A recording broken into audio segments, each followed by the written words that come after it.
नमस्कार। दिन भर की बड़ी खबरों में आपका स्वागत है और मैं हूं आपके साथ अंशिता श्रीवास्तव। इस बुलेटिन में आज बात होगी एलजेपी पर कब्जे की लड़ाई की, यूपी को लेकर बढ़ती बीजेपी की चिंता की, जानेंगे अधीर रंजन से क्यों मिले बंगाल के राज्यपाल और कैलाश विजयवर्गीय के टीएमसी में शामिल होने को क्यों उठी है बात करेंगे कर्नाटक में येदियुरप्पा की बढ़ती परेशानी की और बुलेटिन के आखिर में बात स्विस बैंक की रिपोर्ट से बड़ी चिंता की। लेकिन तमाम बड़ी खबरों से पहले एक नजर सुर्खियों पर। संसदीय समिति की बैठक में शामिल हुए ट्विटर के प्रतिनिधि। नए आईटी कानूनों को लेकर संसदीय समिति ने दिया था ट्विटर को नोटिस। सरकार ट्विटर पर शुरू कर चुकी है कार्रवाई। राजस्थान बीजेपी में बढ़ती जा रही कलह, कई विधायक खुलकर आए वसुंधरा के समर्थन में। बोले वसुंधरा होती पार्टी की नेता तो अब तक गिर चुकी होती गहलोत सरकार। साउथहैम्पटन में हो रहे टेस्ट क्रिकेट विश्व कप के फाइनल मैच के पहले दिन मौसम ने बिगाड़ा खेल, समय पर शुरू नहीं हो पाया मैच। भारत और न्यूजीलैंड के बीच खेला जा रहा है फाइनल मुकाबला। हरे निशान पर बंद हुआ सेंसेक्स, 21 अंकों की मजबूती के साथ 52,344 अंक पर बंद हुआ सेंसेक्स। निफ्टी में रही गिरावट, 8.05 अंक की गिरावट के साथ 15,683 के स्तर पर बंद हुआ निफ्टी। सुर्खियों के बाद बात आज की सबसे बड़ी खबर की। बिहार में एलजेपी में शुरू हुई कलह अब पार्टी पर कब्जे की लड़ाई में बदल चुकी है। चिराग पासवान और उनके चाचा पशुपति पारस दोनों ही दावा कर रहे हैं कि वो एलजेपी के अध्यक्ष हैं। मामला चुनाव आयोग के दरबार तक पहुंच चुका है। तो क्यों चुनाव आयोग में दस्तक दे रहे हैं चिराग और पशुपति पारस, देखिए ये रिपोर्ट। बिहार एलजेपी दो हिस्सों में बंट चुकी है। पशुपति पारस और चिराग पासवान दोनों ही अपने गुट को असली एलजेपी बता रहे हैं। एलजेपी की लोकसभा में 6 सांसद हैं, जिनमें से 5 पशुपति पारस के साथ हैं। उन्होंने पशुपति को एलजेपी संसदीय दल का नेता चुना और लोकसभा अध्यक्ष ने उसे मान भी लिया। गुरुवार को पशुपति पारस के गुट ने उन्हें एलजेपी का अध्यक्ष भी चुन लिया, लेकिन चिराग पशुपति गुट की बैठक को ही खारिज कर रहे हैं। वो हार मानने को भी तैयार नहीं है। चिराग ने 20 जून को एलजेपी की बैठक बुलाई है, जिसमें उनके गुट के नेता शामिल होंगे। बैठक में एक बार फिर चिराग के नाम पर ही सहमति बनाई जाएगी। इस बीच ये मामला चुनाव आयोग तक पहुंच चुका है। चिराग पासवान चुनाव आयोग को चिट्ठी लिख चुके हैं, जिसमें उन्होंने एलजेपी के संविधान का हवाला देते हुए दावा किया है कि वो ही एलजेपी के अध्यक्ष हैं। कुछ लोगों ने पार्टी के संविधान के खिलाफ बैठक की है। उनके निर्णय को चुनाव आयोग मान्यता ना दे। दूसरी ओर पशुपति पारस ने भी आयोग के दरवाजे पर दस्तक दे दी है। पशुपति पारस ने दावा किया है कि उन्हें एलजेपी की ओर से अध्यक्ष बनाया गया है, इसलिए चुनाव आयोग भी एलजेपी के अध्यक्ष के तौर पर उन्हें स्वीकार करे और पार्टी का अधिकृत चुनाव चिन्ह उन्हें सौंपा जाए। पशुपति पारस ने दावा किया कि एलजेपी अध्यक्ष का चुनाव पार्टी के संविधान के अनुसार ही कराया गया था। फिलहाल आयोग की ओर से इस मामले में कुछ भी नहीं कहा गया है।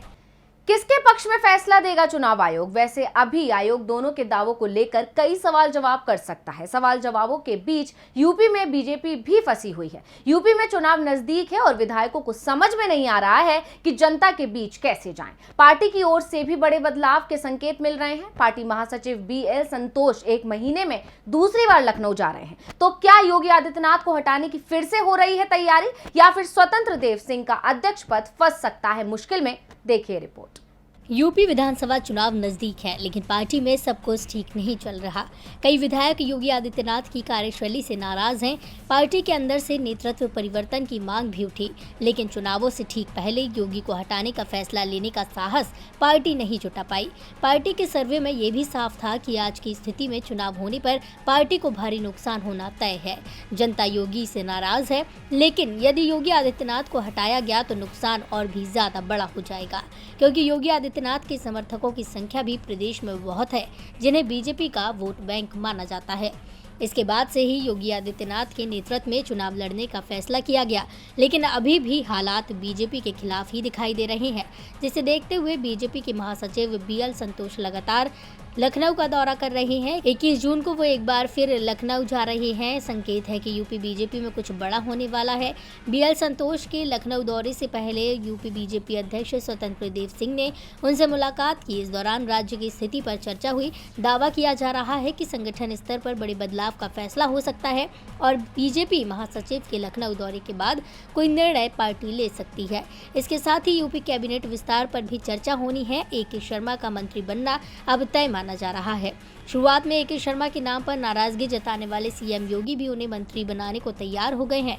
इसके साथ ही प्रदेश अध्यक्ष पद पर बदलाव के संकेत भी मिल रहे हैं। स्वतंत्र देव सिंह की जगह किसी पिछड़ा वर्ग के नेता को प्रदेश अध्यक्ष की कमान सौंपी जा सकती है।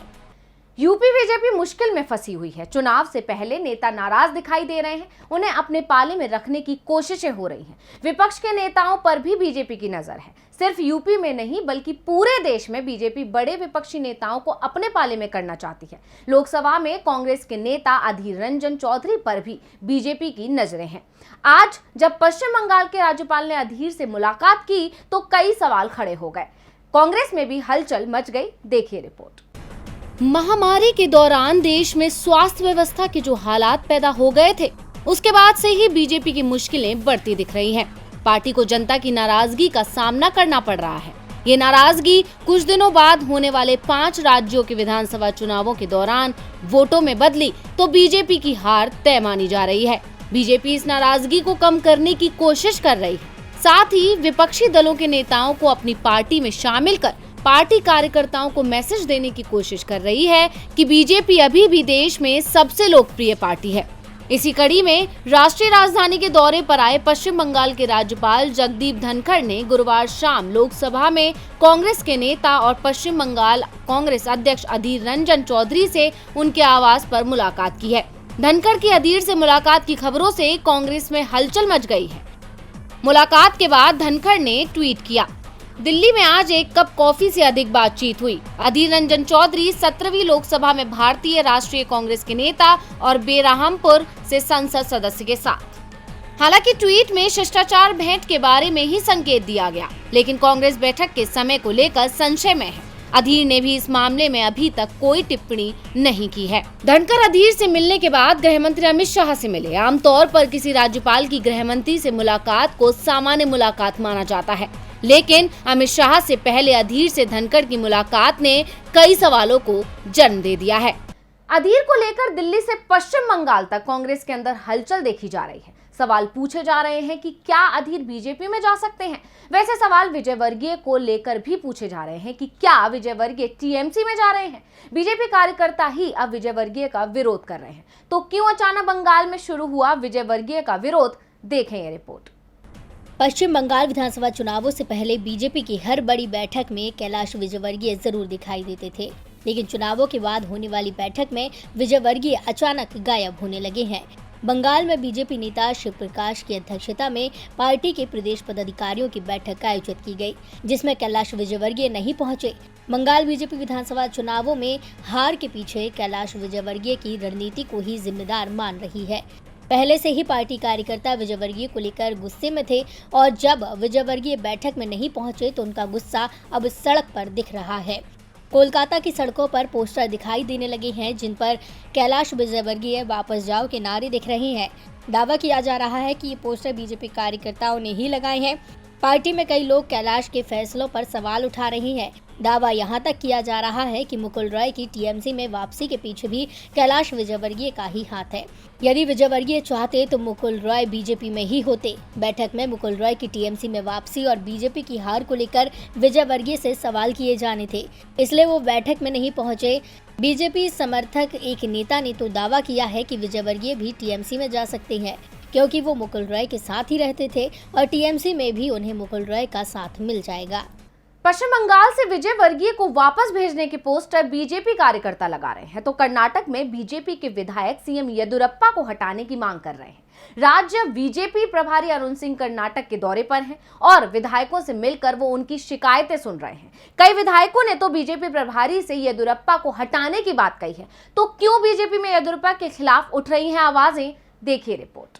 कर्नाटक में येदियुरप्पा की सरकार मुश्किल में फंसी हुई है। ये मुश्किलें विपक्ष की ओर से नहीं, पार्टी के अंदर से ही पैदा की जा रही हैं। 2 दर्जन से ज्यादा बीजेपी विधायक बगावत की राह पर चल पड़े हैं और उनकी एक ही मांग है, नेतृत्व परिवर्तन किया जाए। सीएम की कुर्सी से येदियुरप्पा को हटाकर किसी और को बिठाया जाए। येदियुरप्पा विरोधी विधायकों का दावा है, यदि अभी नेतृत्व परिवर्तन नहीं हुआ तो 2 साल बाद होने वाले विधानसभा चुनावों में बीजेपी की हार तय है। विधायकों की बढ़ती नाराजगी के बीच कर्नाटक बीजेपी प्रभारी अरुण सिंह राज्य के दौरे पर पहुंचे। वो पार्टी विधायकों, नेताओं, कार्यकर्ताओं से मुलाकात कर रहे हैं। अरुण सिंह के दौरे से पहले ही बीजेपी के वरिष्ठ नेता ईश्वरप्पा ने दावा किया था कि राज्य में नेतृत्व परिवर्तन जरूरी है और जल्द ही पार्टी हाईकमान को जमीनी स्थिति का पता चल जाएगा। बीजेपी एमएलसी एएच विश्वनाथ के नेतृत्व को बदलने की जरूरत बताते हुए कहा कि येदियुरप्पा के नेतृत्व में चुनाव में उतरना पार्टी का गलत फैसला होगा। पार्टी के लिए दोबारा सत्ता में आना मुश्किल हो जाएगा। उन्होंने कहा कि सरकार के कामकाज, पार्टी, पारदर्शिता और लोगों के प्रति कार्रवाई के मुद्दे पर मैंने पहले ही प्रभारी से बात की थी। सीएम के परिवार का सरकार के कामकाज में हस्तक्षेप बढ़ता जा रहा है।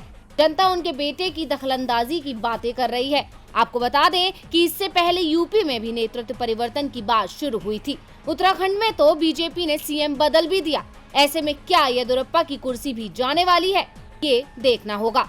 कर्नाटक में बीजेपी विधायक अपने ही सीएम का विरोध कर रहे हैं तो राजस्थान में कांग्रेस नेता अपने सीएम के समर्थन में ऐसे बयान दे रहे हैं जो पार्टी की मुसीबत बढ़ा रहे हैं। तो क्या राजस्थान में फिर अशोक गहलोत और सचिन पायलट के बीच फिर दिख सकती हैं तल्खियां? देखिए रिपोर्ट। कभी कांग्रेस के दिल के सबसे पास रहने वाले पायलट अब इतने दूर हो गए हैं कि उन्हें मनाने के लिए दिल्ली के नेता लगातार जद्दोजहद कर रहे हैं। सोनिया से लेकर प्रियंका और राहुल तक सब कोशिश कर चुके हैं। हालांकि इस मान मनोबल के बाद सचिन थोड़े शांत जरूर हुए हैं, लेकिन नाराजगी अब तक दूर नहीं हुई। गहलोत से बड़ी दूरियों के बीच दोनों के समर्थकों के बीच भी अनबन पैदा हो गई और दोनों नेताओं के गुट एक दूसरे को जमकर आंख दिखा रहे हैं। गहलोत गुट की ओर से निर्दलीय विधायक महादेव सिंह खंडेला ने कहा कि राजस्थान में अशोक गहलोत ही कांग्रेस है। सचिन पायलट को कांग्रेस ने जितना मान सम्मान दिया वो कहीं नहीं मिलता, लेकिन सचिन पायलट ने जो पार्टी के साथ किया वो नहीं करना चाहिए था। सचिन पायलट को कंधे से कंधा मिलाकर राजस्थान की जनता के लिए काम करना चाहिए था। सरकार अशोक गहलोत की वजह से बनी थी और वही सीएम बने रहेंगे। अब जब गहलोत गुट हुंकार भरेगा तो पायलट गुट कहां शांत रहने वाला है। कांग्रेस नेता सुभाष मील ने पलटवार करते हुए कहा कि जिन्होंने कांग्रेस के खिलाफ ही चुनाव लड़ा था वो कैसे ऐसी नसीहत दे सकते हैं। उन्होंने कहा कि कांग्रेस पार्टी ने महादेव सिंह खंडेला को विधायक, सांसद और केंद्र में मंत्री बनाया। चुनाव हारने पर भी टिकट देकर सांसद और केंद्र में मंत्री बनाया। फिर चुनाव हारे तो बेटे को टिकट दिया। बेटे के हारने पर राहुल गांधी के युवाओं को आगे लाने के प्लान पर कांग्रेस ने मुझे टिकट दिया तो वो पार्टी से बगावत कर चुनाव लड़े। उन्होंने कहा कि टिकट नहीं मिलने पर कांग्रेस पार्टी के खिलाफ ही उतर गए थे। ऐसे नेताओं को सचिन पायलट को नसीहत देने से पहले अपने गिरेबान में झांकना चाहिए। दोनों नेताओं के बीच इस तीखी बहस से साफ है कि गहलोत और पायलट के बीच तकरार अब भी जारी है। तो अब देखना होगा कि कब दोनों पास आने का फैसला लेकर अपने फासले को मिटाते हैं। और बुलेटिन के आखिर में बात स्विस बैंक को लेकर आई एक रिपोर्ट की। केंद्र सरकार ने सत्ता में आने के लिए जनता से बड़े बड़े वादे किए थे, जिनमें से एक था काला धन वापस लाएंगे और इसी के चलते रातों रात नोटबंदी का ऐलान भी किया गया। लेकिन हैरानी की बात है कि अब इस मुद्दे पर जैसे सरकार को सांप ही सूंघ गया है। साल 2014 के लोकसभा चुनाव के दौरान नरेंद्र मोदी ने कहा था कि उनकी सरकार आई तो वे विदेशी बैंकों में जमा पूरा काला धन वापस लेकर आएंगे। उन्होंने कहा था कि अगर यह धन वापस आ जाए तो गरीबों को वैसे ही 15-15 लाख मिल जाएंगे। लेकिन सरकार की सारी नीतियां विफल साबित हुई हैं। स्विस बैंक से धन आ तो नहीं सका, लेकिन साल 2020 में स्विट्जरलैंड के बैंकों में भारतीय फर्मों द्वारा जमा धन में जबरदस्त बढ़त हुई है। क्या है पूरा मामला, देखें ये खास रिपोर्ट। कोरोना महामारी की शुरुआत होने वाले साल 2020 में स्विट्जरलैंड के विभिन्न बैंकों में भारतीय लोगों और फर्मों द्वारा जमा धन में जबरदस्त बढ़त हुई है। साल 2020 में यह बढ़कर 2.55 अरब स्विस फ्रैंक यानी करीब 20,700 करोड़ रुपए पहुंच गया, जो पिछले 13 साल का सबसे ऊंचा स्तर है। साल 2019 में स्विस बैंकों में भारतीयों का जमा धन सिर्फ 6,625 करोड़ रुपए था, यानी एक साल में ही इसमें 3 गुना से ज्यादा की बढ़त हुई है। भारतीय लोगों और फर्म ने यह धन स्विस बैंकों में सीधे अपने खाते या भारत स्थित उनके ब्रांच और अन्य वित्तीय संस्थाओं के माध्यम से जमा किए हैं। स्विट्जरलैंड के केंद्रीय बैंक की एक रिपोर्ट के अनुसार साल 2020 में ग्राहक जमा घटा है, लेकिन प्रतिभूतियों और अन्य साधनों में निवेश के द्वारा इन बैंकों में भारतीयों की रकम में तेजी से बढ़त हुई है। इन आंकड़ों में उन भारतीय या एनआरआई की जमा रकम शामिल नहीं है जो किसी तीसरे देश की संस्था या कंपनी के द्वारा रकम जमा करते हैं। आपको बता दें कि स्विस बैंकों में अब तक की सबसे रिकॉर्ड जमा साल 2006 में 6.5 अरब फ्रैंक की हुई थी, लेकिन उसके बाद इसमें ज्यादातर वर्षों में गिरावट आई थी। साल 2018 में लागू हुए एक समझौते के मुताबिक भारत और स्विट्जरलैंड एक दूसरे के टैक्स मामलों से जुड़ी जानकारी साझा करते हैं। इसके तहत पहली बार 2018 में स्विट्जरलैंड ने भारतीय नागरिकों की विस्तृत वित्तीय जानकारी साझा की थी। तो अब स्विस बैंकों में भर्ती भारतीयों की रकम पर सरकार की ओर से क्या सफाई पेश की जाएगी, ये देखने वाली बात होगी। तो दिन भर की खबरों में आज बस इतना ही। देखते रहिए DV लाइव। नमस्कार।